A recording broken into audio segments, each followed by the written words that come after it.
There have been occasions where my health has physically stopped me from performing my job because of absence from work, where I've been in hospital and just physically are unable to make it into the office.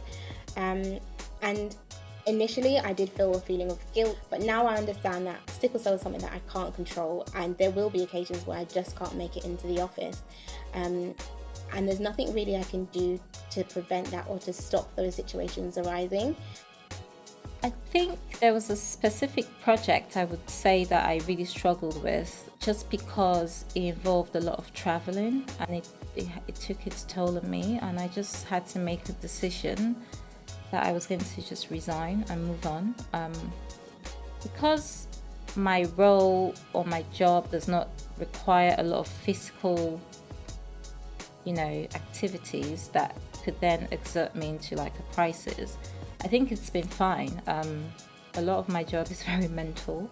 My sickle cell at the moment is I'd say it's quite moderate to bad. I have to have regular blood exchanges because without them I keep being admitted to hospital. So I started a new job, but in that time I had to stop the exchanges because of complications.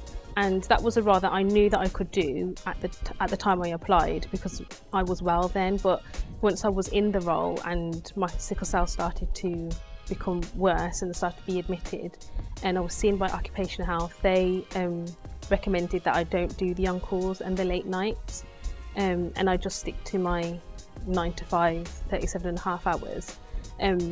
But unfortunately the department couldn't support that decision from occupational health, and they felt it would be better if I went part-time instead, because I was holding that position that probably a healthier individual could have taken. In that instance, I kind of was like, I shouldn't have to go part-time, you should still be able to support me in my role that I applied to do.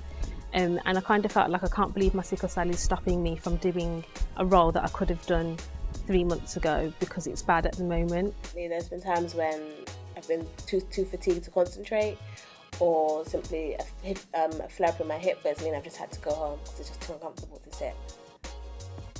Thankfully, there's not been a position where I felt like I should have to give up my job because sickle cell has affected me so severely. However, if that occasion were to arise, I think I would have to put my health first and make the decision that's going to leave me happiest and healthiest in the long run. I wouldn't say I've ever considered giving up work. I think it's more just taking some sort of hiatus from work, but never to sort of give up.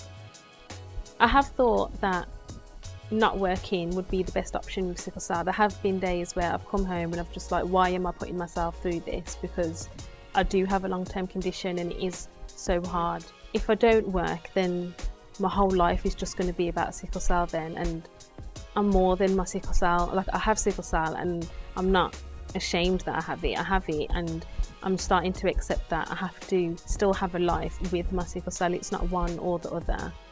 When it comes to learning to say no and learning when enough is enough, generally there's a threshold, and I will push myself to do as much as I can up until that threshold. But I think all sickle cell patients will have a limit at which they say enough is enough, and I do have to either leave work or go and seek medical attention and check myself into hospital maybe, because ultimately your health is most important, and if you're unwell, then you can't actually perform your job anyway.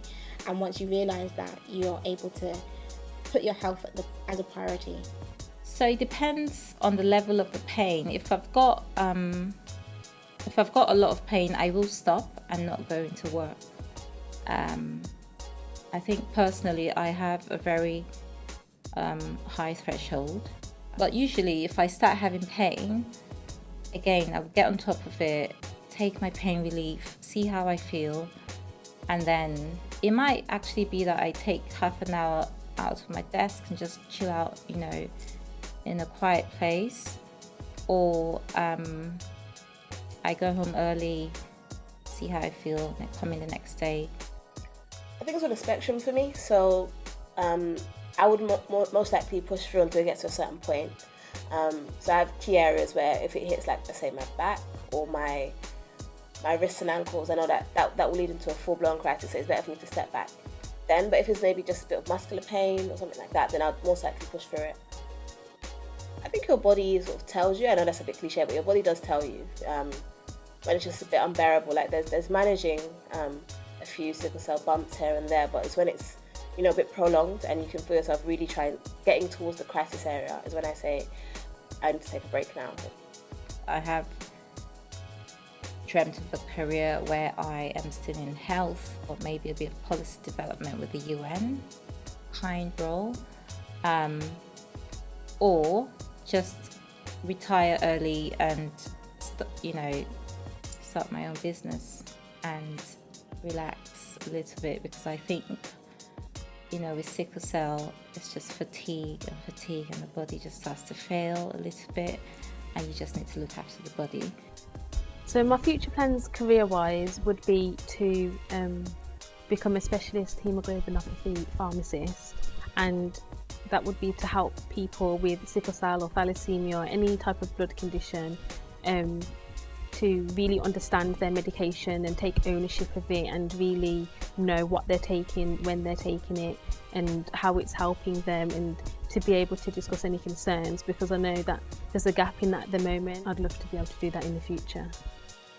Future career plans would be to qualify as a solicitor and I guess gain as much experience in that field as possible.